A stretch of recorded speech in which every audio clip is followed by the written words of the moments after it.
Start பண்ணிடுங்க. Welcome and good morning everyone. First, let me introduce myself. I am Dr. Bhuvneshwari, Assistant Professor of English at Vinayak Mission's Kirban-Varyar Engineering College, Salem. I will be responsible for hosting this webinar today. Thank you for joining us for today's quality webinar series conducted by the Internal Quality Assurance Cell, Vinayak Mission's Research Foundation deemed to be university. This is the third webinar hosted by Vinayak Mission's Kirban-Varyar Engineering College, Salem, entitled Innovation in Teaching Learning.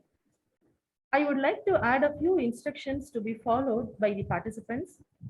If you have any questions during the presentation, kindly avoid asking questions in the chat box. Please type them into the question box in your Zoom's control panel. We will also have 10 minutes of time for a question and answer session at the end, and I will bring them up. The feedback link will be provided at the end of the session in the chat box. Now, I would like to invite our principal, Dr. Rs from Vinayak Mission's Kirban-Varyar Engineering College, Salem, to deliver the welcoming speech. Thank you. Good morning to one and all present here. The man who is honesty in his life, the man who is maintaining integrity in his professional career, the man who is expecting and maintaining perfection in his professional career as well as in his personal life, he is none other than our today's chief guest, Brigadier Dr Rs Brevard, Professor of Emeritus, Chitkara University, Punjab. It's a great privilege for me to welcome Dr. Rs Brevard, sir. Welcome you, sir, for this webinar, Innovation in Teaching and Learning. Welcome you, sir. Thank you.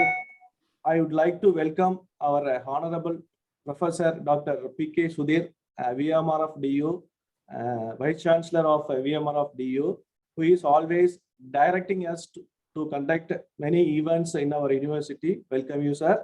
I would like to welcome our Pro Vice Chancellor, Dr. P.S. Manogaran, who is always motivating us to taken up further activities and doing some research activities in our university. Welcome you, sir. I would like to welcome our Honorable Registrar, Dr. P. Jayakar, sir, Registrar VMR of University. He always guiding us in the right direction to taken up our university to the next level. Welcome you, sir. And I would like to welcome our Director IQAC, Dr. P. Nanasegar, sir, who is always supporting to take some initiative in VMRFDU as well as Vinayak Mission Kirban-Varyar Engineering College. Welcome you, sir. And also, I would like to welcome the other university officials, directors, deputy directors, various heads of the institutions of faculty, deans of faculty, faculty members, participants. Once again, I welcome you all for this today's third webinar series on innovation in teaching and learning. Thank you, all present here. Welcome you all once again. Thank you, sir. Now, I request Dr. P. Nyanashekar, Director IQAC, Vinayak Mission's Research Foundation, deemed to be university, to deliver the inaugural address. Thank you, Dr. Pona. At the outset, let me congratulate and thank the principal of Varyar Engineering College and the IQAC coordinator for arranging this wonderful webinar, the third of this series of webinars which the IQAC of the university is planning. It's wonderful to have Brigadier Dr. Brevard, sir, as the resource person for this webinar. It's an honor to have you, sir. We are eager to listen to your words on teaching learning. When we say this teaching and learning, though it is clubbed together in NAC, they have added evaluation along with teaching learning, because learning can be evaluated only after you have a proper evaluation process. Only then we'll know how the teaching has effectively been converted to learning. So it's a wonderful topic. We do hope to have a wonderful session with our Brigadier Sir. And I request all the participants to take this opportunity and get themselves acquainted with the various phenomena in teaching learning, and also to upgrade themselves so that they can be best teachers and also best learners. Thank you. Have a wonderful webinar. Thank you, sir. Without further ado, we will turn the time over to our resource person, Brigadier Dr. Rs Brevard. He is a fourth generation Army officer. His experience spanning 55 years is an ideal combination of practicing civil engineering and service in academia. He has been chief engineer in the Border Roads Organization and has served as a member of the faculty at the Defence Services Staff College, Wellington, and the College of Military Engineering, Pune. He was recognized as a guide for doctoral level studies by the University of Madras in 1995. Apart from being director of Sikkim Manipal Institute of Technology, Pro Vice Chancellor of Sikkim Manipal University, and a director of ICICI Manipal Academy, now Manipal University Bangalore campus, and he has been Vice Chancellor of Chitkara University, Himachal Pradesh. He has been a speaker at numerous national and international seminars in India and abroad, and has also been chairman of various peer committees constituted by NAC for the accreditation of higher education institutions. He was awarded the coveted Vishit Seva Medal by the President of India. He has a flair for languages and he is familiar with English, Hindi, Punjabi, Urdu, and Tamil. He has recently authored a book entitled Envisioning Indian Higher Education that is available on Amazon. He is currently Professor Emeritus at Chitkara University, Punjab. Now, I would like to turn the session over to our resource person. Thank you, Dr. Bhuvaneshwari. Thank you for your kind words. Thank you, sir. At the outset, I would like to thank the organizers, Dr. Sasi Kumar, Dr. Ganana Shekharan, and your Vice Chancellor for giving me this opportunity to interact with you all. If I remember correctly, about 2 months ago, I had interacted with your faculty on a topic, best practices in teaching, learning, and assessment. And during that time, I had spoken about incorporation of technology in teaching, learning, modifying our pedagogy to meet the generation, the aspirations of Generation Z, how to guide a project. And then most importantly, I had also talked about how to bring in quality assurance into the examination process. At the moment, our examinations in most of the universities, the role of controller of examination is only to get question papers set, keep them securely, maintain secrecy, conduct the examination smoothly, and declare the results and award the degrees. That's all. But what is the quality of the question papers which are being administered to the students? That aspect is not being looked after by any of the universities. The only way they say that the quality of question papers can be assured is get examiners from outside, or even getting examiners from outside the region. Now, that is not the way we go in for organizing and assuring quality in the question paper, or trying to realistically assess how much the students have learned. So in my last session, I had talked about that aspect. And today, what I'll do is I'll look at this aspect of teaching, learning as it relates to quality assurance from a different perspective. And I can assure you, I'll try to keep it as simple as possible, and I'll not use any jargon. Because what I find is most of the time, when we hold such webinars, people use high-flown words And at the end of that 1.5 hour session, when they try to reflect as to what have they learned, or how can they put what they have heard into practice, they experience difficulty there. So I'll try to make it as simple as possible. And my promise to you all is no jargon. I'll try to make it as simple as possible. So first and foremost, let's see, keeping that aspect in mind, what I will try to do is just first, let me share my screen, and then we will continue with it.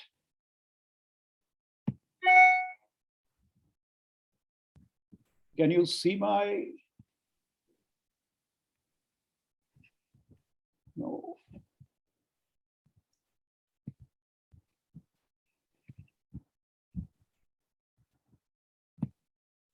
Can you see the? Yes, sir. Yes, sir. Okay. Slide view mode, sir. You have to change it to slide view. Just a minute. See, I'm slightly old man, just about 76, so not that old, but. So what I will do is this topic of innovation in teaching learning, I'll try to cover it in the following phases. First, the story so far, what has happened in the education sector till now, or what is happening there, which will have a direct impact on how we can bring in quality assurance into our operations. Then we keep talking about innovation, but there is another term, creativity. And people use this term creativity and innovation interchangeably. So I'll try to examine what is creativity and what is innovation. And then what has been the changing landscape of teaching learning over times, so that we can find out as to where to go and what to do. And then the way forward, which will be basically what could be the innovations and what can be done, where I'll try to give some practical hints on this issue. So keeping this in mind, let's go to what the story so far is. Now, starting with January 2006, first of all, in 1990, Indian economy opened up. Campus placements, the phenomena which was known as campus placements, was not heard of during that period. Certainly when the economy opened up, they needed more skilled manpower, which was not available. So they started visiting the campuses. So that started the phenomena of campus placements. Then our demographic profile was such that more and more students started joining the universities. The requirement was such, and the industry also required more skilled manpower. So therefore, there was an exponential expansion as far as higher education sector was concerned since January 2006. You will be surprised that since January 2006, India has been setting up 1 university per week and 5 colleges per day. It is really an exponential expansion. And today we have approximately 1,100 universities. Sam Petroda, who was the chairman of the National Knowledge Commission, had estimated that India requires 1,000, our demographic profile requires about 1,500 universities. So if you require 400 more universities, and that figure of 1,500 is almost 16 years old, perhaps it could be revised and we may need about 2,000 universities. So next decade or so, or little more than that, we will continue setting up 1 university per week. See the expansion that is taking place. Now, if that type of expansion takes place, the quality suffers. When the quantity, we are paying emphasis to the quantity, the quality suffers. So therefore, keeping that aspect in mind, we have to assure that while we meet the aspirations of our college-going students or university-going students and create that capacity, we ensure that the quality of education doesn't suffer. So far, we have not paid much attention to that. Another aspect is that we have maintained status quo in teaching learning for almost 1 century. I'll take you back to 1857, when the first university was set up in the country, or first 3 universities were set up in the country, one at Madras, one at Calcutta, another one at Bombay. That was in 1857. And these universities were basically set up to conduct examinations for various colleges. They were not teaching universities. Then in the beginning of the last century, these universities became teaching universities also. Somewhere around 1920 or so, the government realized that the quality of teaching learning in these universities was not up to the mark. So they wanted to do something. It was not comparable to what was happening in the West. So what they did was they set up a commission which was known as Sargent Commission in 1938. And that commission gave its verdict in 1944. A very interesting part of that, those recommendations was that it said that the country will take at least 40 years to implement those recommendations. Clearly, they were in touch with what is education and how is that to be imparted. And that's why that much of time was required. Somehow, the Indian leaders were not very keen to go in for, to wait for 40 years, that is till 1984. They said they wanted instant results. Now that could not happen. Consequently, after independence, 1948, Radhakrishnan Committee came in, gave its report. 1968, Kothari Commission gave its report. Thereafter, we had the National Policy on National Education Policy in 1986, 68, National Policy on Education 1986, and then now the National Education Policy 2020. And we have talked and talked, but we have not done anything on ground. We have ignored the aspects related to teaching learning. You will be surprised that when the National Policy on Education was announced in 1986, it took 6 years for the government to come up with an action plan to implement that policy. You see the pace at which we are moving. The world is moving very, very fast. Look at China. They also started looking at the ways to improve their education, and almost at the same time, that is in 1990, and they are far, far ahead of us. Another aspect is that curriculum. The definition of curriculum and syllabus, it is invariably people use these two terminologies interchangeably, where they are two vastly different terminologies.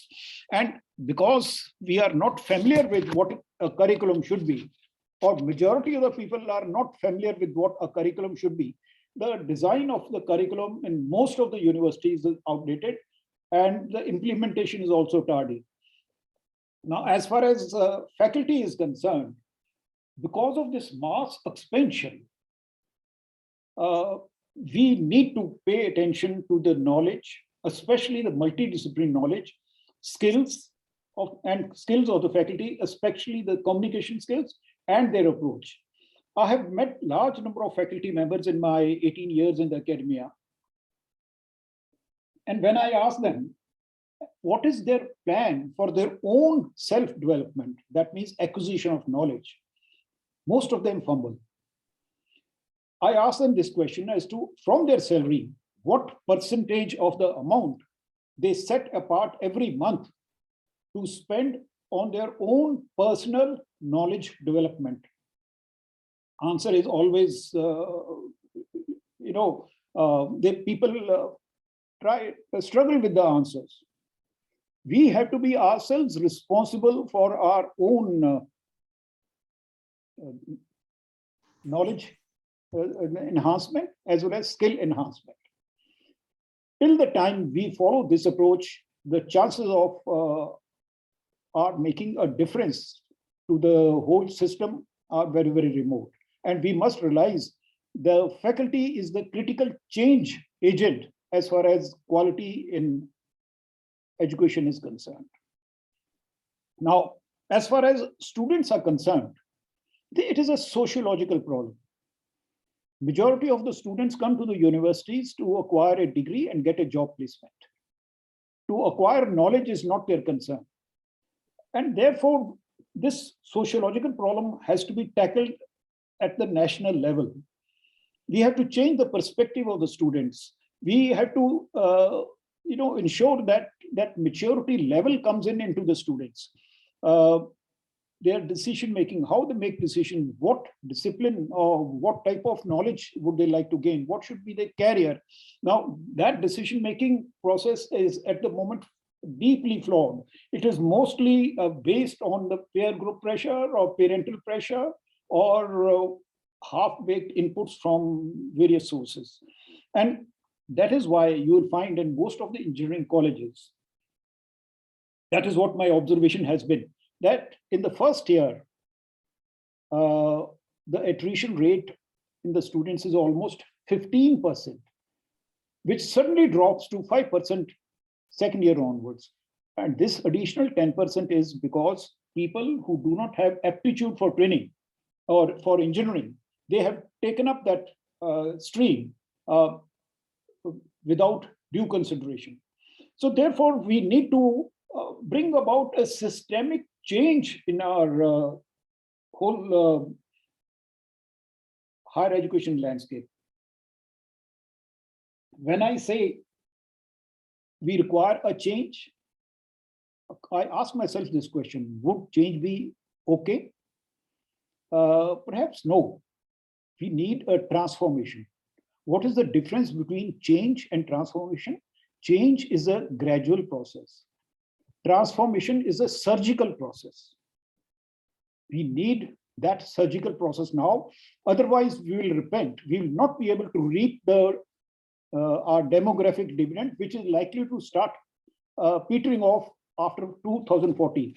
And a country gets the benefit of its demographic dividend only once in its lifetime. And therefore, we need a transformation. With this background in mind, now let's see what is required to be done. What is creativity? What is innovation? Now, what is creativity? It is a capability, an act of conceiving something original or unusual, which could generate a useful idea. And it is the ability to perceive the world in a new way, find hidden patterns, and make connections between seemingly unrelated phenomena. This is a very, very pregnant term. What do you mean by making connections between seemingly unrelated phenomena? I'll give you try to exemplify this with two examples. You've seen the lotus flower. The plants, the leaves there, if you drop water on that, the water turns into a globule and just washes away, slips away. It doesn't stay on the leaf there or the plant there. Why does this happen? It happens because the surface cells of the lotus plant are 5 to 10 micrometer wide, and they are topped by tiny wax crystals, which are tens of micrometer wide. Now, this phenomena was taken up by a company which was making paints for the building, washable paints. And they incorporated this phenomena into their quality of the paint and into and with the result, they came up with washable paints. Now, two unconnected phenomena. One is manufacture of paint, another one is lotus plant. How the scientists or the people who were carrying out research were able to see the connection between the two. I'll give you another example.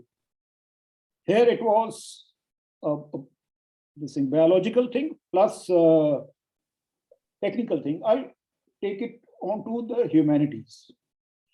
You heard of a term known as divide and conquer. Now the doctors had invented gamma rays, which could destroy the tumors within a body. Now, let's say somebody has got a tumor inside the stomach. Now, if you use gamma rays to destroy that tumor, the rays will also destroy the body parts through which they pass. And they will certainly destroy the tumor, but they will also cause a lot of collateral damage. Now, what did the scientists do? They resorted to the concept of divide and conquer.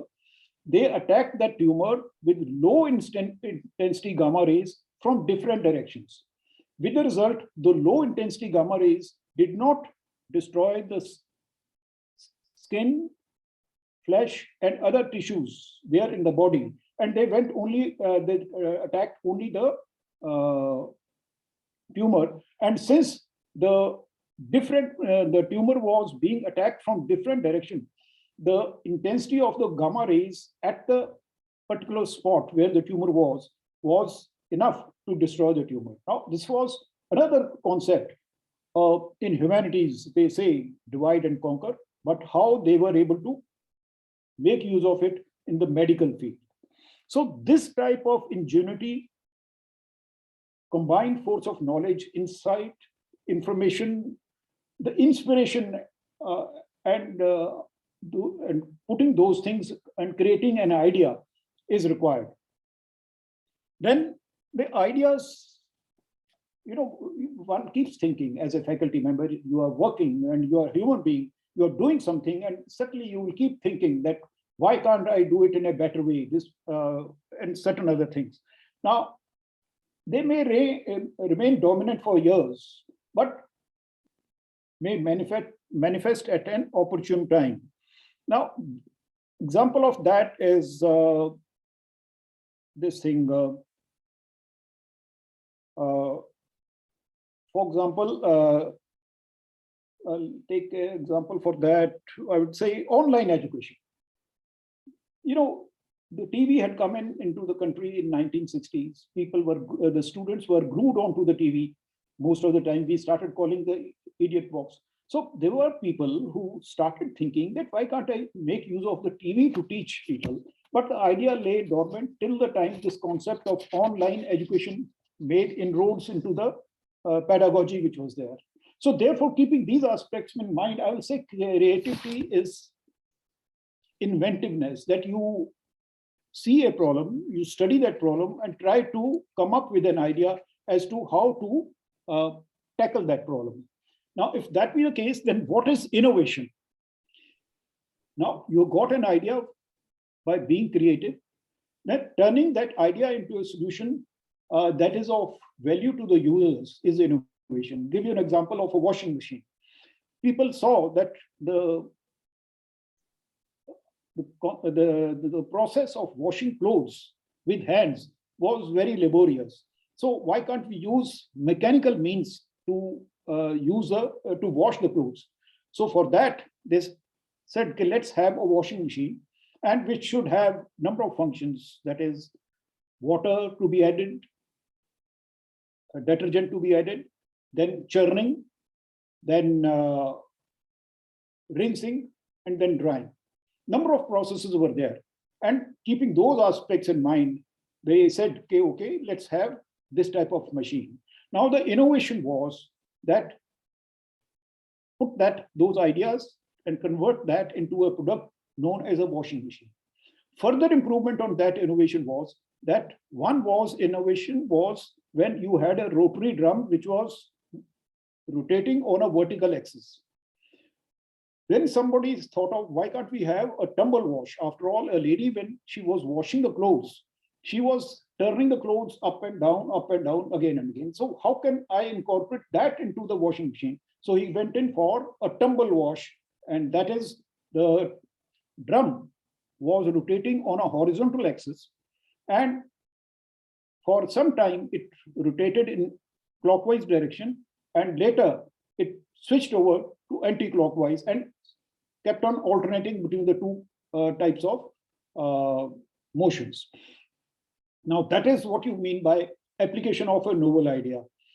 And with that, we with this implementation, with the innovation, you try to get a new product, service, or a process.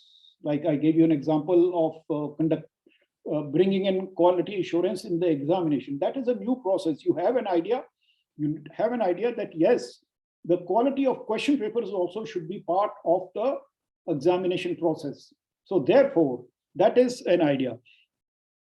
Then another aspect is that whatever helped in the past may not hold good for the future. If you remember, about 30 years ago, most of the teaching learning was either blackboard and chalk, or some people who were a little advanced, they used to have PowerPoint presentations or overhead projectors. Now that was innovation at that area. But considering the learning styles and preferences of Generation Z, that may not work. The students will get bored. So you have to stay relevant in this thing.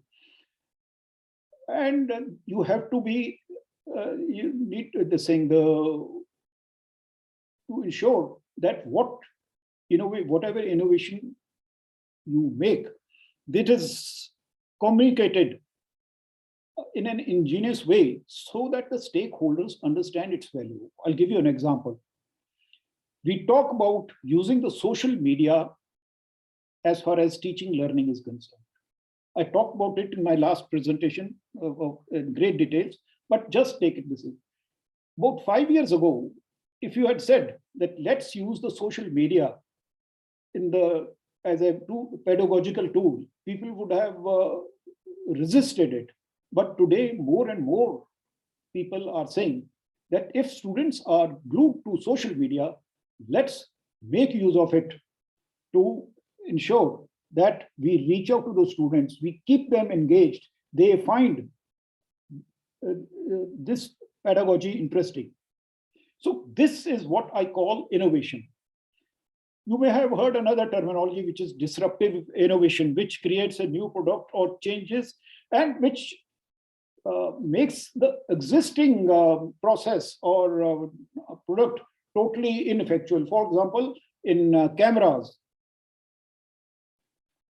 you had cameras with film rolls, but the digital revolutions has made those cameras totally irrelevant. So that is what I call innovation. That is disruptive innovation. That means cameras with film rolls have been made totally irrelevant or ineffectual. So keeping those aspects in mind, let's try to find out what is creativity or sum up as to what is creativity and innovation. Creativity is inventiveness fueled by knowledge. Without knowledge, you cannot have creativity.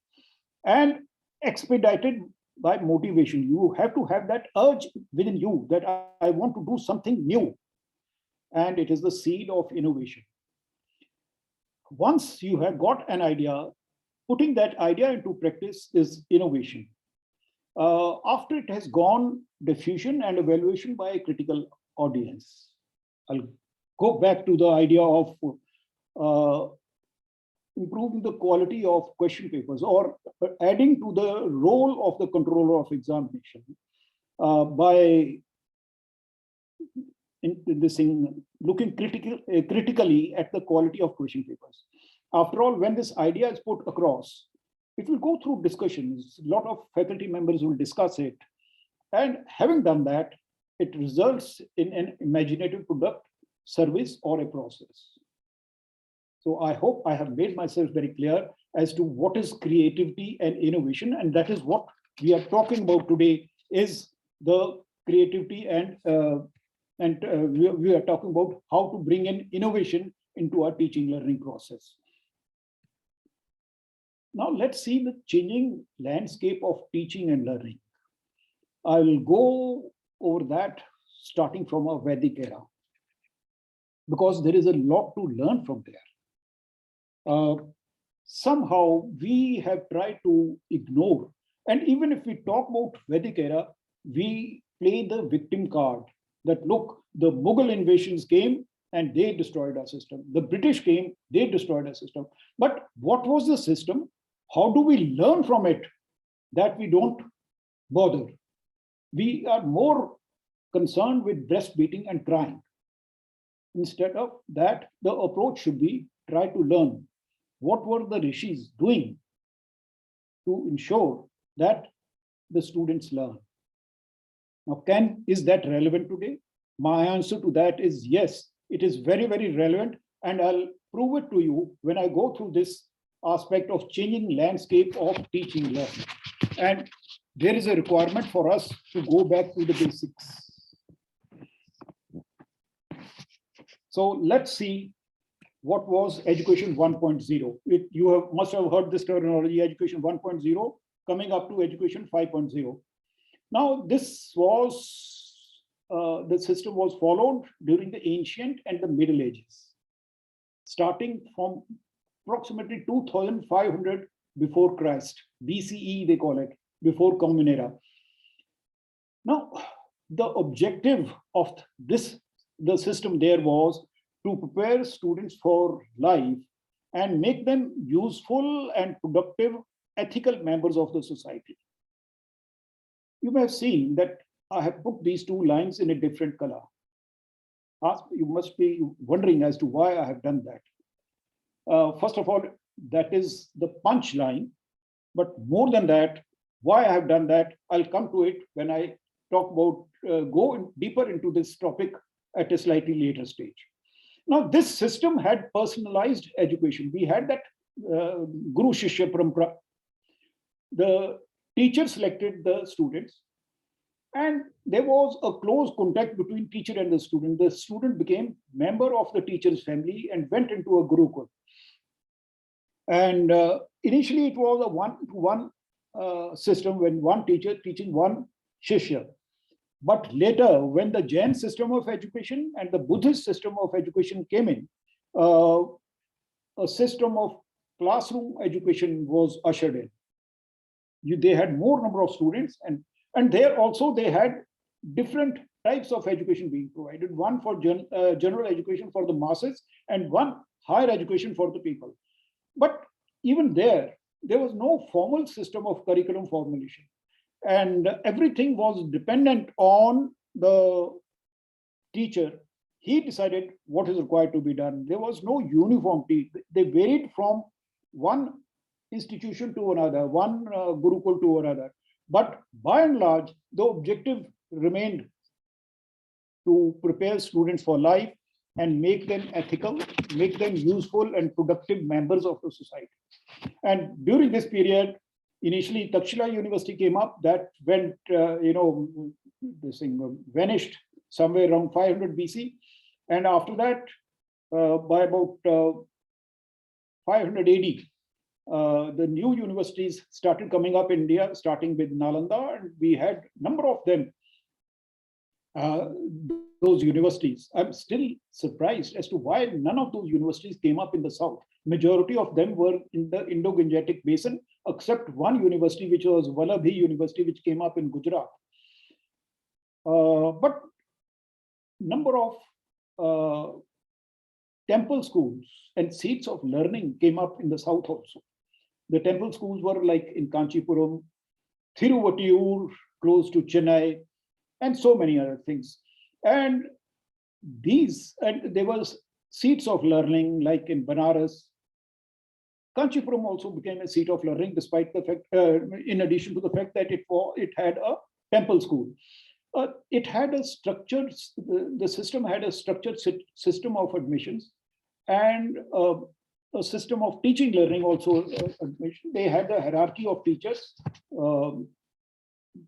acharyas and such other things, mukhya acharya and such other things. So unfortunately in India, our renowned universities were destroyed in the 12th century. The last university was destroyed in 1197. And after that, the higher education went into decay. That blow that higher education suffered in 1197, after that, we have not been able to recover. But let's see what happened in education 2.0 and what was happening in the rest of the world. This education 2.0 came in the mid 15th century, which coincided with the invention of the press. Now, this changed the dynamics of knowledge reproduction, knowledge sharing, and knowledge acquisition. A student was no longer totally dependent on the teacher. He could read the books. If you see, when Hyun Sang came to India, he spent number of years in the country copying various texts, and then he carried them on 20 horses across the Himalayas to his country. But all the texts that he carried, he copied in his own hand. The Jains had a system of Granth Dan, where anyone wanted to donate something to the society, he donated books, and those books were handwritten by the person who donated. But if a person did not have time or the resources to do that, he could hire people to copy the scripts and give it. So that was the printing press changed this dynamics of knowledge sharing, knowledge reproduction. At least in Western countries, the universities emerged as centers of higher learning and research. In India, the system of temple schools and other centers of learning continued. Like Kashmir also became a good center of learning. You had a number of Mahajan Padas over there. So those things continued. But as far as India was concerned, higher education could not be followed up the way it should have been. And thereafter came the era of education 3.0 that was in the 20th century. And it coincided with the emergence of internet and IT. It was also an era of democratization of higher education, where people went to universities because of they wanted social upward mobility. They said that if they have a university qualification, their chances to succeed in life are higher. The chalkboard mode, the way my grandfather studied in the college, teacher coming and writing on the blackboard, that was replaced partly with IT-based education. Not to that much extent in developing countries. Later, in the second half of the 20th century, or even the last quarter of the 20th century, online education appeared as a new mode of academic delivery. You'll be surprised that we were so slow in accepting this mode that even today, the UGC and the AICTE has not accepted this as a recognized mode of education delivery till just about 3 or 4 years ago. They said, okay, 20% of the content can be delivered online. And now with the pandemic, they have increased it to 40%. But otherwise, rightly speaking, this idea for online academic delivery appeared on the scene somewhere 30 years ago, but in our country, we were very, very slow in adopting it. The automation improved the academic, learning management systems have come in, which help in improve academic administration, as well as in teaching learning. And I hope most of the people are making use of the different features of the learning management systems like Moodle. And greater emphasis came to be placed on teaching learning. Now, what happened during education 4.0? Now, the learning centric, so far the approach was teacher and examination centric. The teacher taught, the examinations were conducted to find out how much the student has learned, or sometimes even how much the student has not learned, which should not have been the case. The emphasis was on this has shifted basically on contemporary and relevant curriculum. This term relevant curriculum was not there till about 30 or 40 years ago, but people started realizing that yes, the curriculum also has to be relevant. If you read the literature that on teaching learning that is available in the beginning of that is for the beginning of the 20th century, you will find the definition of curriculum and syllabus at that time is almost similar, but suddenly they realized that it is not so, and then there was self-learning and lifelong learning concepts appeared. Self-learning was that you have a flipped classroom. The students learn themselves and the teacher teaches through the mode of discussions. And the learning does not finish with passing out from the universities. The students keep learning either formally or informally. And there was flexibility provided to the students who decided on the mode, location, timings, etc., to achieve their goals. Collaborative learning. I talked about that in my previous session, that students try, especially of Generation Z, they prefer collaborative learning to the mode that we generally follow in our universities, where the teacher comes, teaches in the class and goes away. Now that does not interest the students, and we need to go in for that. That is collaborative. And that personalized learning through differentiated learning. You must have seen, we keep talking about advanced learners and slow learners. Now you can address this challenge through the mode of differentiated learning, and that appeared in the model of education. Now, this fallout of the changing environment was that the technology started dominating the education field, and was almost a dehumanized version of education. And decision making shifted from humans to technology. If artificial intelligence is coming, machine learning is coming, then we try to modify our curriculum. It was not the human beings making a decision, it was the technology making us react. So therefore, having seen, initially we followed that, but then we started realizing that there was a need to future-proof the education. Yes, technology may change, but our approach should be in such that we make sure that education is provided to the students and not meet the specific needs of the industry. Keeping that in mind, we had the concept of education 5.0 emerged. Now it starts with humans. It lays emphasis on human qualities. Remember in the first education 1.0, I said ethical. I said society, productive, students. So instead of employability, now the emphasis is shifting on needs of the society and the needs of the learner. How can his overall personality be developed? How can we ensure that his knowledge is up to date? Now, instead of brick and mortar, technology and paying attention to technology and brick and mortar, that brick and mortar means college buildings, laboratories, and libraries.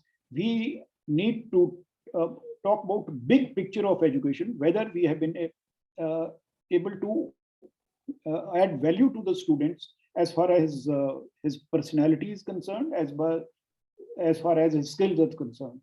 And learners have emerged as change agents. If you remember last time I talked about how to teach Generation Z. They are bringing about the change. They are dictating the change which is going to be. And people have this approach also is mindful of technology. That is what students have to keep in mind. The safety aspects, ergonomics. You must have seen people getting backaches sitting in front of the computers and working throughout the day. That is ergonomics as to what we see. And then there was a need to identify strategic, methodological, and pedagogical approaches which we should follow to make sure that our students are well educated by the time they pass out or pass out from the universities. And we prepare students for lifelong learning. They get that desire that, okay, I have learned so much, but now what do I do further?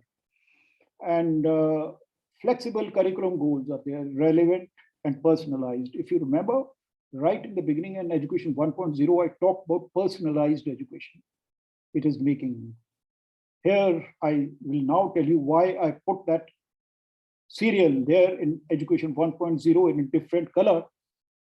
We have to get back to the Vedic era.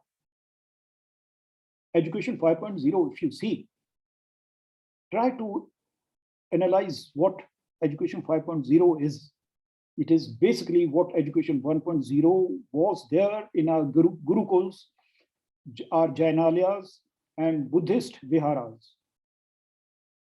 That is what Education 5.0 is. Yes, superimposed with technology.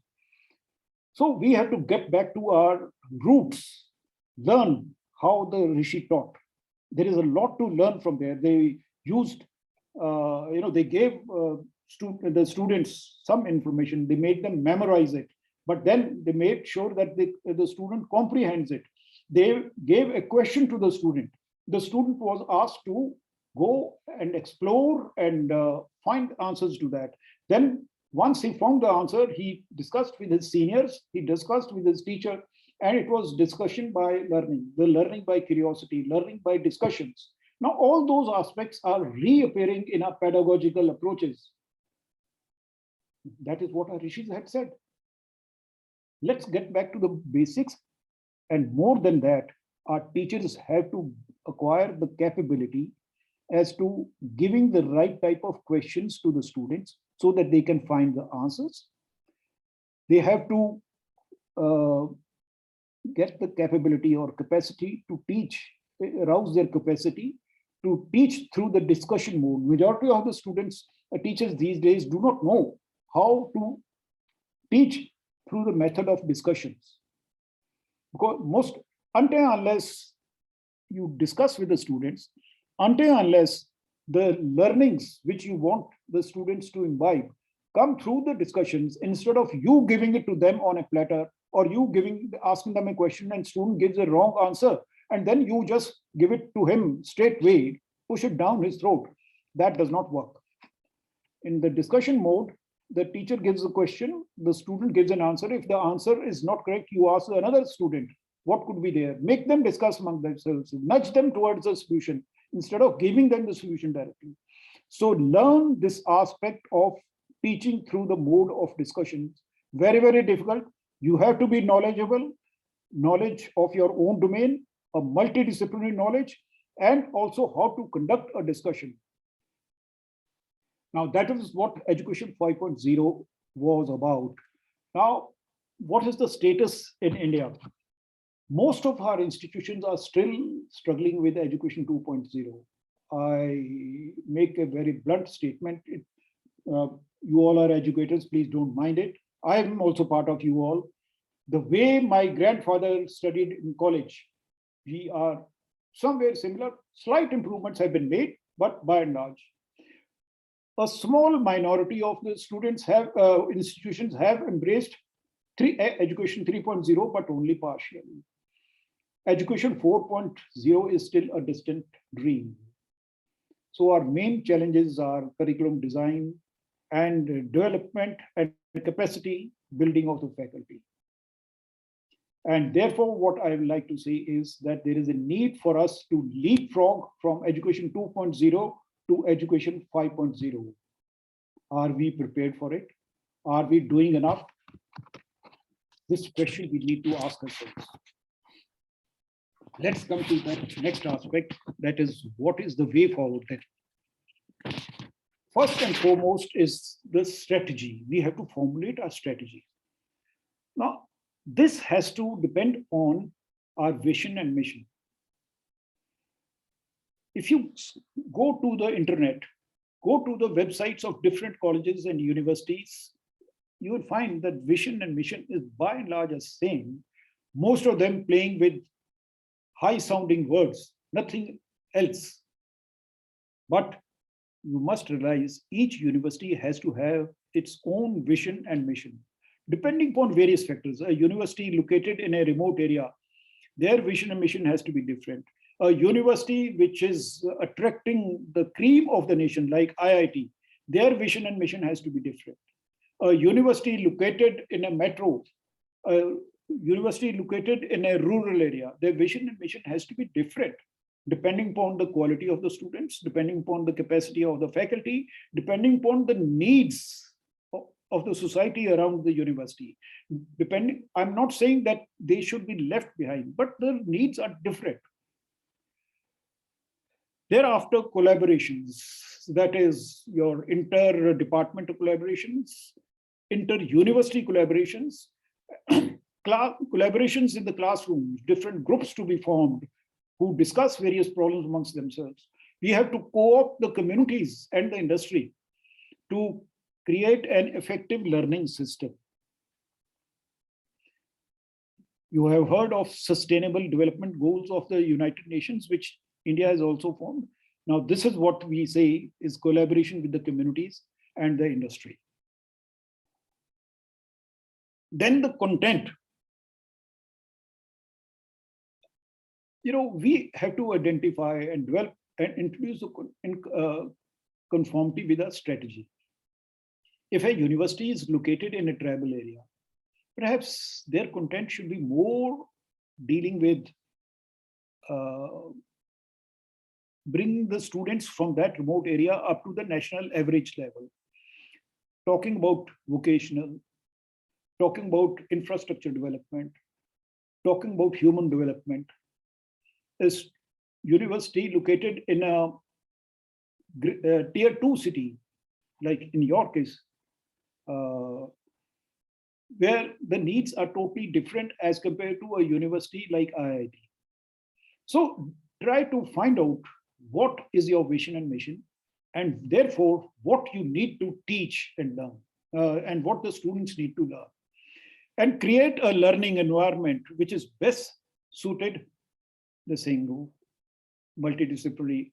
Try to bring in design thinking, teamwork. We keep talking about what you call collaborative learning, problem solving techniques, appetite for risk taking, etc. Experiential learning. Now keep those aspects in mind and build those up into your strategy. Then delivery mechanism. Best suited for the objectives. You have to realize as to how will you teach a particular topic. Now, everywhere online may not be okay. Everywhere face-to-face may not be okay.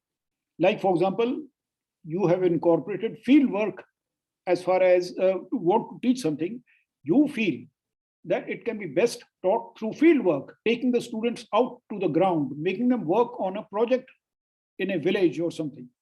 Now, so decide as to what you want to teach, what you want the end result to be, and then what should be the delivery mechanism. All these things which I'm talking about are basically will help you innovate. These are the things which have been decided, which have people have realized that these are the points which we have to pay attention to. Now, assessment and recognition. This is another major challenge. The formal and informal assessment. Most of the times, we are more interested in formal assessment. But I think we need to get into that informal assessment mode also now. And for that, the most important aspect is academic integrity. If you remember, some years ago, Mr. Kapil Sibal, when he was the Minister for Human Resource Development, he introduced a system where at the 10th standard level, the schools could decide whether their students will appear for the board examinations or the schools will conduct their own examinations. But later they found that the students getting CGPA 10, their proportion was in those schools which conducted the examination themselves was much higher than students who appeared in the board examinations. So this privilege had to be withdrawn. Why? Because there was no academic integrity in the system. So we have to get into this aspect of assessment and recognition, where we have that academic integrity, where the formal and informal assessment modes can be employed. And if you see the Western universities, there is nothing known as controller of examination there. The teacher teaches, he assesses the students, and then enters the awards onto the learning management system. That's the end of it. There's nothing known as, until the time we have this system of teacher teaching the students and assessing them, and there's no centralized system of examination, we will not be able to have a choice-based credit system. Because in a choice-based credit system, the student is at liberty to select the courses which he will or she will study in a particular semester. And just imagine the number of permutations and combinations which will be there, and try to imagine the problem which the controller of examination will face in preparing a clash-free date sheet. So we have to make sure that we possess academic integrity, and the teachers are given the responsibility for assessing the students. It is a far cry from what the UGC and AICTE talk about today, that the people who set the question paper should be from a different region. That means if the university is located in Northern India, the paper setter should be in Southern India. No way. We are still 100 years behind times. And as far as quality assurance is concerned, we have to develop specific quality criteria. Now, this involves that in a particular course, you decide what are your student learning outcomes for each course and for each program. And then for that, develop your performance indicators, that if this happens, we will come to know whether the students has learned or not learned. That indicator must be there, and those indicators should be measurable. If they can't be measured empirically, then you should devise a system to develop them subjectively. But that system of quality assurance has to be there as far as assessment of students are concerned. Now, these were certain of the approaches. I'll now come to the brass tacks as to what can be done. This aspect, that is incorporation of technology, I had dealt with in greater details in my last session with you all. One was effective use of learning management systems. I think we are not using the learning management systems, not exploiting the full potential of the learning management systems which are there. We are basically using them for record keeping. As far as teaching learning is concerned, the features which are there in Moodle and other learning management systems which are available in the market are not being exploited. Then we have to adopt the technique of flipped classrooms. That is, we give a topic to the student studies in his own time, and then in the classroom, you discuss those topics through the mode of question answers, through the mode of discussions. Now, that system has to be adopted. I would recommend some of you who can perhaps make a trip to Wellington, that is in near to Ooty. There is a Defense Services Staff College, Wellington. Just go and sit behind a class and see how this system of flipped classrooms is followed there. It is going to be very educative. And then to keep the interests of the students alive, go in for gamification techniques, devise games to teach. I would go a step further, that to your final year students, tell them to work out a project where whatever they have learned, it could be gamed, and they could devise a game where students participate and the teacher can then give the inputs so that the students learn. Use social media as a catalyst.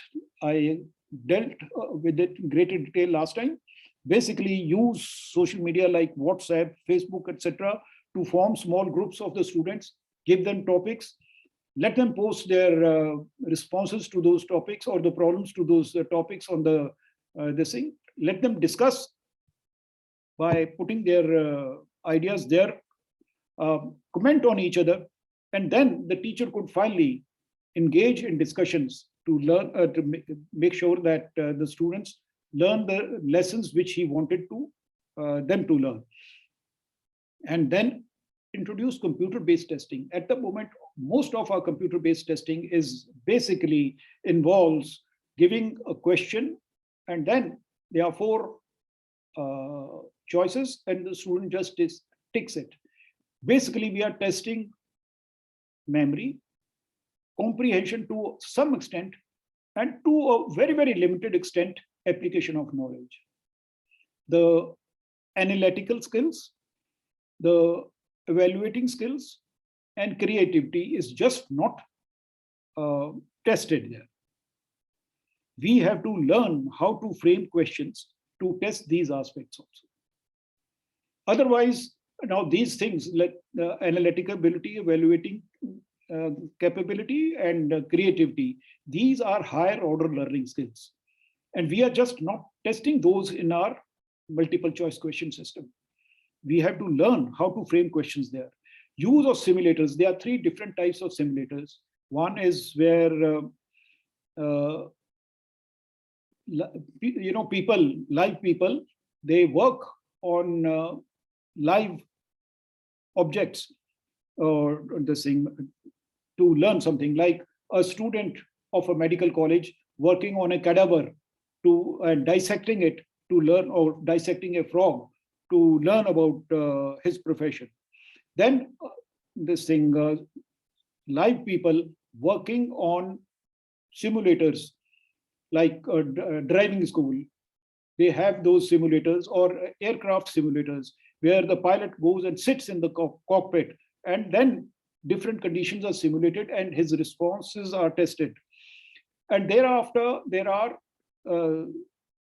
simulated people working in simulated environments. Let's say if you want to see what is the effect of a nuclear device, you can't test it on live people. So there you go in for that. There are different types of those simulators, and depending upon your need, try to incorporate that into your pedagogy. The one which system which comes to my mind is LabVIEW, which is available for teaching electronics and electrical engineering students. And there are a number of other simulators available in the market. They are not very expensive, just about 2 lakhs or 3 lakhs, but that 3 lakhs can be installed in one laboratory. And I think that is not too big an amount these days. So use those simulators. The next one is shift to the student-centric learning. Now, basically, it involves that the student will decide what are his or her learning needs, what are learning goals, learning strategies, whether he has learned or not, and whether he has been able to achieve those outcomes or not. The student decides. And for that, if you remember in my earlier part of the session, I said that the students have to be mature enough. We have to bring in that maturity level in them. And then we have to have that flexibility. Give them the flexibility. The student decides what he would like to learn and when to learn, whether he would like to learn it in the class or whether he would like to learn it online. Now, this type of flexibility has to be given to the students, because the students demand that. If you see the learning preferences and learning styles of Generation Z, this is the flexibility they want. And you can't tell them that, look, I will do it the way I want it to. They will just, they may not tell you on the face that, look, please take a walk, but they will just switch off. Then we have to come out of the classrooms or change the way we teach and go in for experiential learning, like give them projects, peer-to-peer learning, let them learn from each other. In my university, we adopted a system of a buddy system, where an advanced learner was given the responsibility of teaching the slower learners. Initially, people thought that I'll be dragging the advanced learners behind. But later, when we saw the performance, we found that the performance of both the advanced learner as well as the slow learner went up. The reason was, for the slow learner, it was peer-to-peer learning. For the advanced learner, as given in the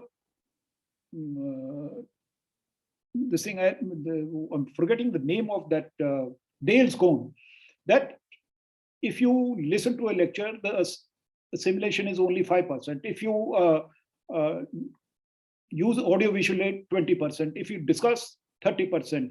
If you go in for a project, 50%. But if you teach somebody, your learning is 95%. So we made students, with the result, overall the results of the university went up. The students learned and they enjoyed learning this way. Then we have to have creative lab work. Now, see this way, try to go and analyze the laboratory, the experiments which our students perform in their laboratories. I found a very interesting thing, that the laboratories for BTech students and laboratories for the diploma-ing students, the practicals, the experimental exercises were almost the same. Most of the time, let's say in electronics, the students are given diagram of a circuit. They are told to assemble the circuit. Then we apply the current and the voltage, and then the readings which are taken, they are inserted into a formula and they get the result, and we say student has learned. Now, where is the creativity involved in it? It is more of observation. So can you make your lab experiments more creative? Tough task, because most of the faculty members have not gone through it during their student days, but we have to do that. And then judicious use of internet. Not everything that is available on the internet is true. We have to give them the capability of separating the wheat from the chaff as to what information is reliable and what is not reliable. And we have to make sure that the student get into the habit of self-learning. Apart from what you're teaching in the class, they should be told to go and find out more about the topic on their own, from the internet, from the library, from very different other sources. And finally, we have to bring about that sociological change and motivate the students to shift from degree seekers to learners. A tall order, very, very difficult in today's society, but we as faculty members, we have to do that. Another aspect is measuring quality of student outcomes. It is a major challenge. If you see how the NERF ranking takes place, if you see how Cocarelli-Simons, that is the QS, ranks the universities, or the Times Higher Education, or the Hong Kong system, they rank the universities. The student outcomes are based on proxy parameters. The proxy parameters are how many books in the library, how many computers in the library, how many PhD teachers, the teacher to student ratio, those type of things. But no, that is not, nobody tries to assess what is the value addition to the knowledge and the skills of the student when he came and when he passed out. We have to work out a method where we determine that value addition. Unless we do that, we will not succeed, because there is a dictum: whatever gets measured gets done. You all know that this is not going to be measured, so therefore we don't pay attention to it. And as I said earlier, try and assess the higher order thinking skills. A suggestion which I can make is give a live projects to students with a real life problem, which should have, it should be a multidisciplinary problem, and then try to assess once the students submit the project report, try to assess the quality of response. We should not assess whether the response is right or wrong. We should try to assess whether the student adopted the logical approach, analytical approach, whether he was on the right lines, whether he was able to use the background knowledge correctly, see the quality of response. Then whether the student was able to think critically and was able to analyze the problem. He was able to come up with different options for that to solve that problem. And that is how that problem, when he has come to different options, was he able to evaluate those options properly? Was he able to create a model? Was he able to create a paper or a process which was, so these, and whether he was able to handle a new situation which is coming. Now, to do that, you will have to create those problems, and it is a difficult task for the library, for the faculty. And I will recommend, make small groups of faculty members from different streams, different domains, put them together to create problems, create a live project with a real life problem, discuss amongst the faculty members. And as I had taught you in my previous session, I'll not use the word taught, please pardon me. I had discussed with you as to how to guide a project, then discuss as to what we wanted to teach, whether we have been able to teach the students, whether we were able to assess that or not. And have a library of such problems, number of such problems for each domain. You should have number of problems where we should be able to administer those problems to. Then is the campus diversity and exposure to external environment. We are working in a globalized world, so therefore you have to pay attention to the campus diversity. You should have faculty as well as the students from different parts of the country, from different economic backgrounds, different genders, from different social strata. Once we have that, try to get students from abroad also. So create an inclusive environment. Your objective should be that the students who are passing out have got a well-rounded personality. They learn how to, they are sensitive to the cultural aspects of each other. They learn from people from different backgrounds and develop a tolerant bent of mind. And they have a broader outlook. And the curriculum should have cultural aspects. People up north should know how people down south live. People down south should know how people in the northeast live. You must have seen, we invariably address people, use a derogatory term for people coming from the north, calling them chinkies. Nothing could be worse than that. We should never do that. Try to be sensitive to the cultural aspects of different this thing. Incorporate that into your curriculum.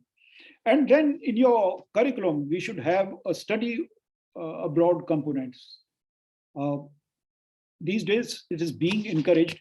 And even the final, I think your objective should be work out a model for study at home. Then the learners that we try to produce, they should be adaptive. They should have the skills to perform different assigned tasks with their ability to identify and borrow good practices. They should know that this task has been given. If so-and-so is doing it, it is a good practice, let me borrow it. You as a university should know that such and such university is doing this in such and such manner. That is a good practice, let's borrow it. Operate in a shared economy dependent on collaboration and unencumbered talent. In the sense that, there are certain universities located in a backward area, certain located in tribal area. Try to have that inter-institution collaboration so that the students learn how to operate in a shared economy. Your students, when they are given the problems, they should be able to spot the essential components of a problem and try to find out what are their interlinkages. Like, if you remember when we talk about how to guide a project, I said that the first and foremost thing after the student studies the background information that you are given, he should try to find out what is the driving question for that project. After having arrived at what is the driving question for the project, then he should have what are the associated questions to that driving question. I'll give you an example. Let's say your vice chancellor wants to beautify the campus and he gives a project to the College of Engineering that establish a musical fountain in front of the admin block. Now, what is the driving question? The driving question is closing and opening of the aperture of the fountain based on the frequency of the sound. Now, this is the driving question. The associated questions could be, what type of shutter mechanism could be there? Should it be circular? Should it be linear? Whatever it is. So those type of, the students should be able to spot those essential components of a problem and then work upon that. They should be able to spot opportunities that, okay, this is, if we do this, we are likely to. They should be able to create, innovate, adopt design thinking, which is the buzzword today, and we should try to pay much attention to it. And they should be able to work with their hands, create models, patterns. And similarly, those students, let's say management studies people, they should be able to work templates for a solution to succeed. So that is what basically we must realize, that we are working in a very, very dynamic environment. And today we are talking about education 5.0. So tomorrow we could perhaps start talking about education 6.0, start thinking what could be education 5.0, 6.0. But for that, first we have to be proficient in working on education 5.0. This demands a lot of agility from our academic leaders and the faculty, from our deans, head of departments, and the faculty members. We have to learn how to think differently, keeping in mind the learning needs. Now, what Generation Z wants what was not what we wanted when we were there as students. And we should usher in a system of accountability in our way we teach and learn. How do we do that? Work out a system. And please remember, the country expects results from us. If we don't start teaching well, if we don't change the system, if we don't make sure that we innovate now to jump from education 2.0 to education 5.0, we would have failed the country. They've given us a lot of responsibility. We need to come up to that. Thank you, ladies and gentlemen. I have given my email ID there. I'm a great believer in knowledge sharing. Anyone who is unable to ask the question today, or if I'm unable to answer that question, please email that to me. I can assure you, I will try to give answers to those questions. And in case I'm unable to do that, I'll try to find out that from others, learn from others, and try to get back to you with those questions. Thank you, ladies and gentlemen, for your time. I think I have overshot by about 5-7 minutes, but perhaps that was because we started also slightly late. I'm open for questions. Please go ahead, shoot. Sir, thank you so much for your interesting, captivating, and informative presentation, sir. Personally, I have learned a bunch of teaching ideas from your content today, like creative lab practice. For example, for me, it will be English language lab, and also live projects and how to improve skills of problem solving. Those are all very fabulous content, sir. Thank you so much, sir. Shall we proceed, sir, to our question and answer session? Yes, please go ahead. Okay, sir. I'm not that tech savvy, so you will have to read out the question to me. Okay, sir. Sure, sir. Dear participants, just a reminder, please be sure to type your questions into the question box in your control panel. If I have to read the question, I have to go to stop sharing? No, sir. No, sir. I will read the question, sir. I'll start the question, sir, if permitted. Yes, sir. I have one rather a personal question for Brigadier sir. Being a person from two different worlds, defense and education, what do you think is the similarity between a warrior and a teacher? And what is the difference between a warrior and a teacher, sir? Oh, very interesting question you asked me. First of all, I do not know if you know my background. Yes, sir. I joined the army in 1963. Yes, sir.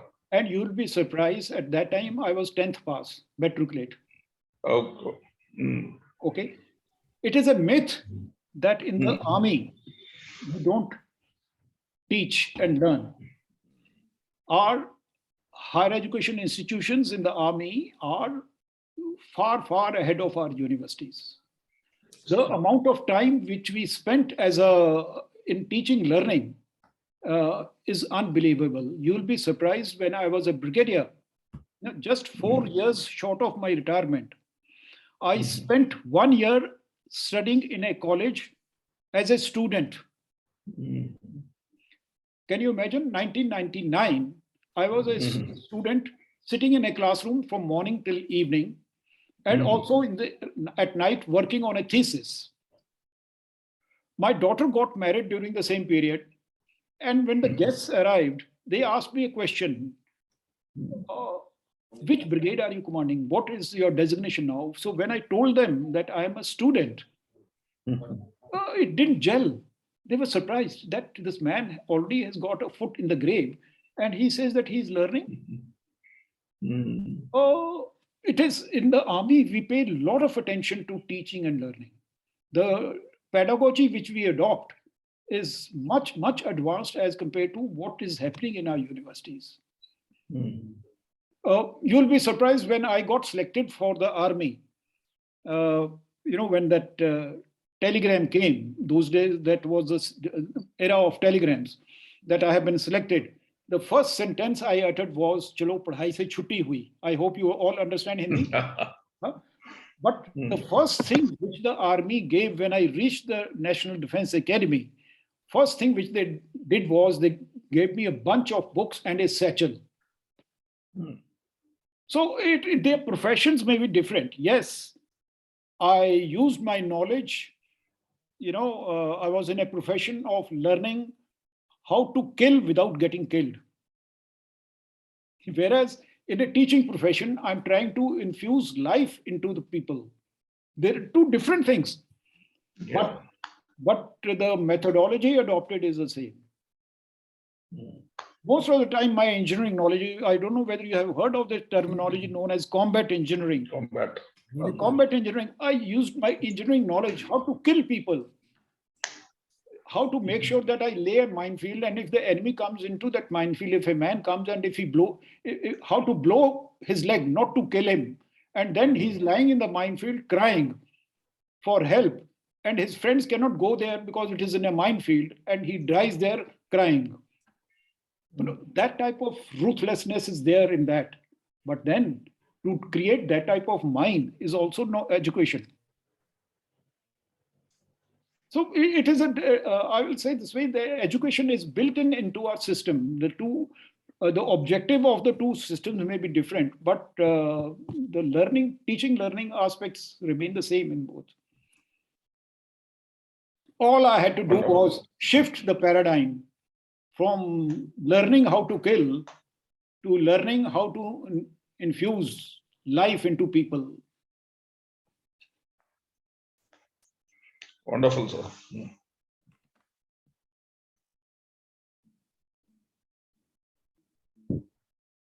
Thank you, sir. It seems that we have a few questions in the box right now. I will read the questions one by one, sir.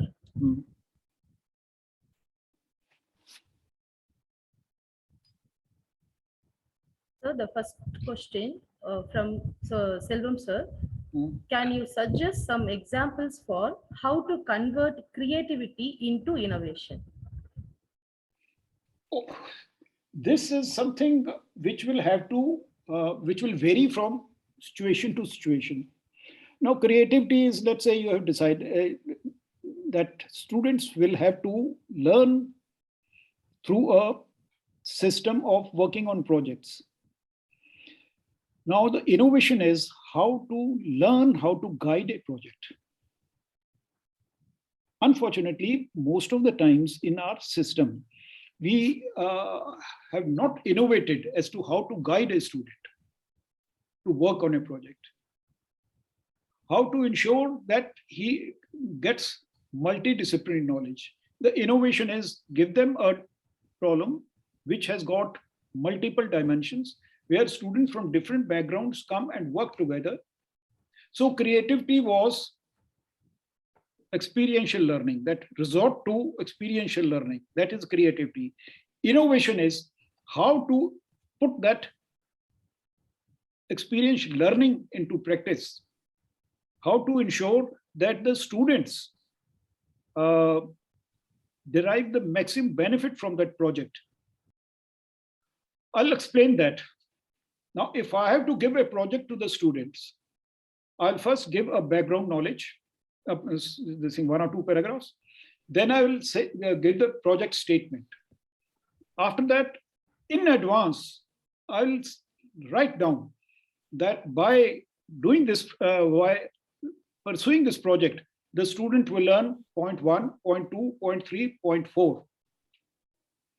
Having done that, I will lay a workout in my own style. I will not give all that to the student directly, but I would have put that down in writing so that I don't beat around the bush when the students work on the project and I guide that project. I would have said, this is the guiding question for the project. These are the associated questions for the project. Then I would have said, option 1 to solve this project, option 2 to solve this project, option 3 to solve this project. Then I would have listed out pros and cons for each option. Then I would have said that to make a model, these are the skills students need. This is what they will learn when they prepare a model. Now, this is what I call innovation. The creativity was inculcate experiential learning into the curriculum. The innovation was how to guide a project. I hope I have made myself clear. Yes, sir. Thank you, sir. I hope people don't mind my keep taking a cup of tea with me. Old man. No problem, sir. Sir, shall we move on to the next question, sir? Yes, please. Yes, sir. So we have received one message and also one question from Jennifer G. Joseph. The question is, so, sir, thank you for this much needed session.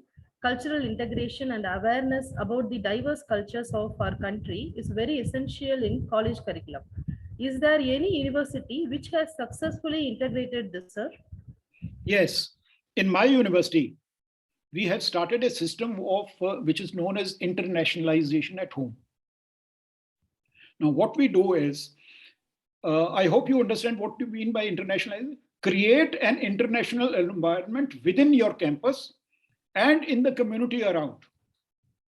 So we have hired faculty members from abroad. We try to get students from abroad. We try to get students from different parts of our country. You must understand, India is a country of continental dimensions.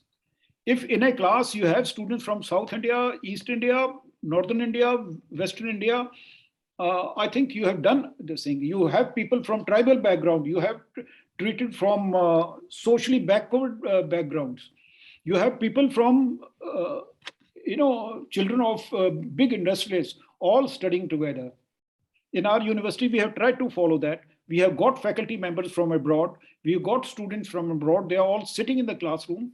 Then we have got separate hostels from them, because you must understand that the way the students in the Western countries live, it is not the same way. We have created separate hostels for them so that it doesn't offend the sensitivities of parents of our Indian students. We are still behind. We have not yet adopted the same culture there. But when these students come and interact with our students, we don't pass any remarks on their way of living. We accept their way of living. Okay. These students go outside in the community where, let's say, they go and stay as paying guests, etc.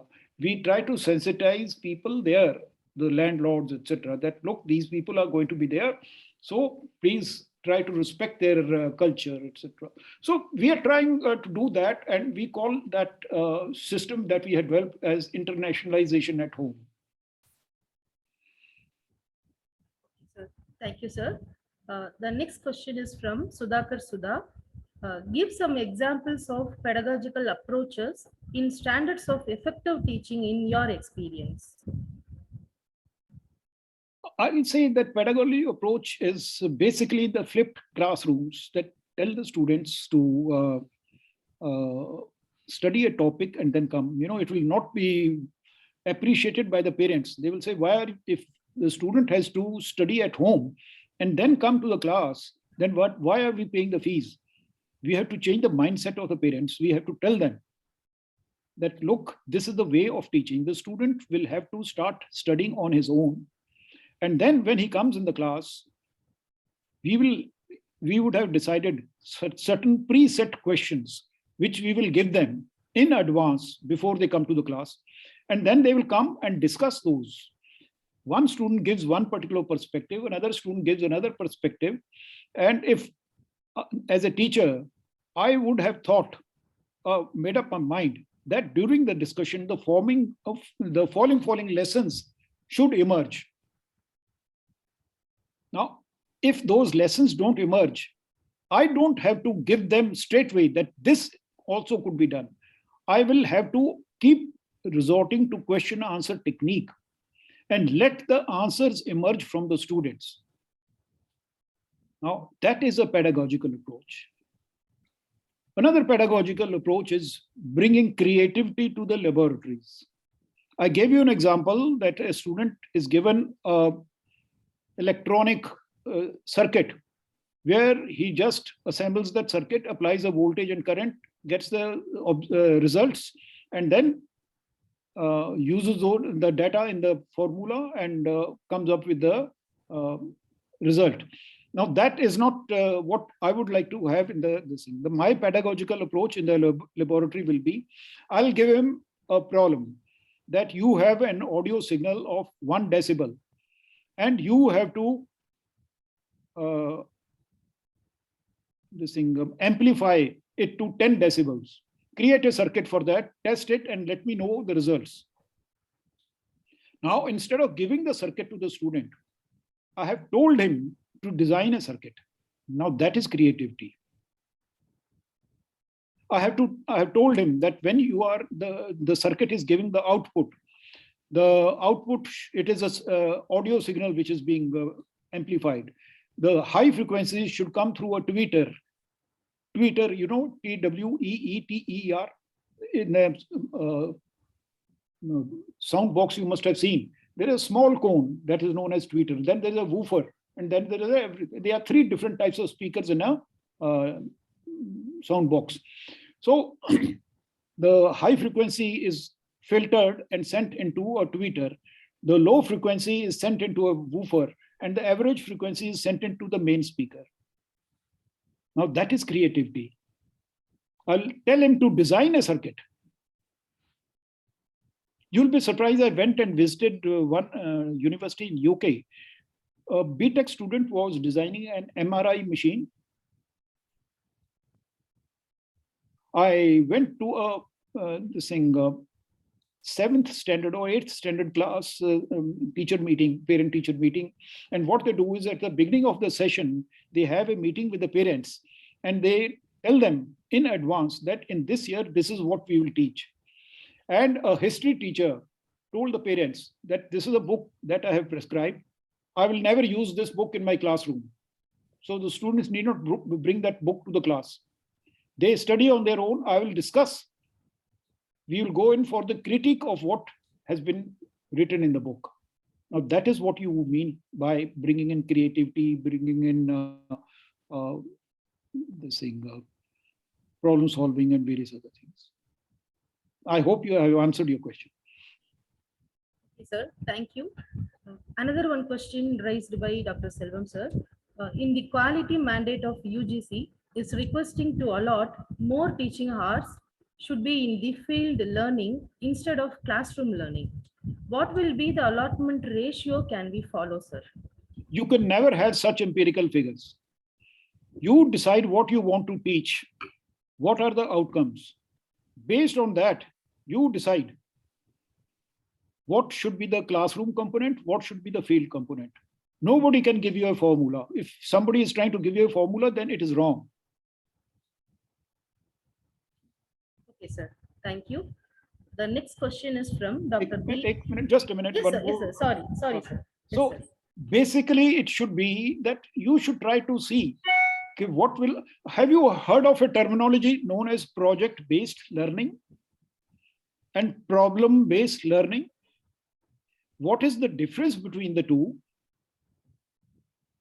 And in the project-based learning, you know, the system that was is followed in the Western countries, in the developed countries. I will not call it Western countries, in the developed countries, because in Korea also, Japan also, that system is followed.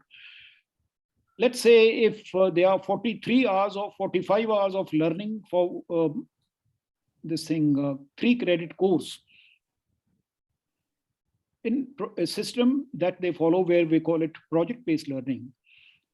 Only about 10 to 12 hours are devoted to classroom lectures. The rest, all the students work on the problem or the project and learn. And then they demonstrate that. And after they demonstrate, then it is followed by discussion. And that is how they learn. But you cannot say that it should be only 10 hours of teaching and 30 hours of 35 hours of working on the project. So no, it will be wrong. It will depend upon the type of problem. It will depend upon the domain, different aspects. Aim should be what are the learning outcomes and how those learning outcomes could be achieved, how best they could be achieved. And if you remember, I told you as to what are the different, where you use technology and where you do not use technology. Yeah, next question. Yes, sir. This is the question from Dr. B. Rajnarayanan. While categorizing students like slow, medium, and fast, if we have to give importance to slow learners, then while going for funding and granting, while granting commissions or giving priorities for the developed institutes? First of all, I don't agree with that system of giving funding based on this type of criteria. It is wrong. Unfortunately, our regulators have got the wrong end of the solution. I will not like to criticize them here, but I don't agree with that system, one. But what I'm trying to say is that as teachers, as faculty members, it is our duty to ensure that the students learn irrespective of whether they are slow learners, average learners, or advanced learners. We have to work out the way we teach them. One system I told you was the buddy system. I gave you an example. In addition, what we could do is to satisfy the intellectual aspirations of the advanced learners. I give them additional questions which they should be able to attempt. I give them a project which is more challenging. In addition, what I can do is that in a project work, they should be able to handle certain things which are more challenging, certain aspects which are more challenging. And to ensure that each student works in responsibly or contributes to the project, the first page in the file concerning the project report should be the sharing of responsibility, where first column is name of the student. Second column should be what work did he do while completing the project. If somebody is only collecting the data, he has done it. It should say that collecting the data. Somebody is interpreting the data. Somebody is preparing the model. Somebody is researching for the data. Somebody is analyzing the problem. So give those things there. The moment you do that in your project report, the first page should be as to what is the distribution of work. You will find people will be on their toes. The slow learners will learn, the advanced learners will learn. But I don't agree with the system of these fund granting people. Majority of the people do not even know what is education, people who are sitting there. 2020, what I'm saying is national education policy was announced in 2020. What has happened so far, except changing the name of MHRD to Ministry of Education? Has anything else changed? And I gave you an example that education policy was announced in 1986. It took them 6 years to decide what to do. That is how they came with a plan of action in 1992. My another approach to you will be that I hope you have a B.Ed college also. Tell them to carry out a comparative study of various education policies, 1968, 1986, 2020, and even incorporate Radhakrishnan Committee report also there in 1948, and try to find out what are the differences. We have been talking about the same thing over and over again. Old wine in new bottle, sir. Big one. Old wine in new bottle. Yes. We do. There is something known as we believe in nota. You know, elections में nota hai na. Yeah. In our teaching learning also there is nota. No NATO. Sorry. No action, talk only. And that is what I have been doing for the last 1.5 hours today. Plenty of action from our side, sir. Plenty of learning happening.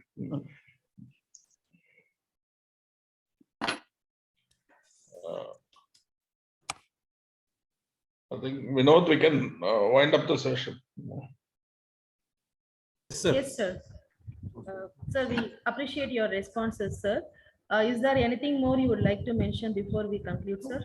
I would, let me tell you, I'm an old man and I have plenty of time with me. And, I would like to, before I leave this world, I would like to contribute something. So any person having any doubt, if he writes to me and if I'm able to contribute something, I'll feel happy. So please don't hesitate. I'll do that. I'll positively respond. Yes, sir. Thank you, sir. Dear participants, the feedback link has been added to the chat box for your convenience. I would like to invite everyone to provide useful feedback on this session. Finally, I would like to seek a vote of gratitude from Dr. D. Vinod Kumar, IQAC Coordinator of Vinayak Mission's Kirpandwari Engineering College. Good morning, one and all present here. On behalf of Vinayak Mission's Kirpandwari Engineering College, I take this opportunity to propose vote of thanks to those who have directly and indirectly contributed to this third webinar on innovation in teaching learning organized by our institute. I would like to thank the Honorable Vice Chancellor, the Registrar, and the Director IQAC, VMRFDU for providing us the opportunity to host the third webinar.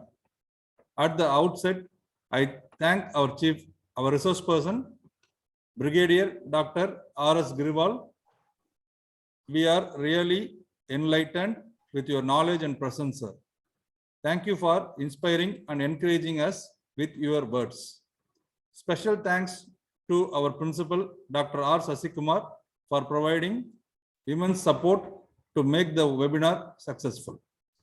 I would like to express my gratitude to all the participants from the constituent colleges and schools of VMRFDU to make this webinar a great success. A special thanks to the organizing committee, faculty members, and non-teaching staff members for their unflinching support and coordination. Thank you everyone for making this webinar a great success. Thank you. Thank you, Grimal sir. Thank you. Thank you, sir. Once again, we would like to extend our appreciation to everyone for taking the time to join us. Thank you all. Thank you.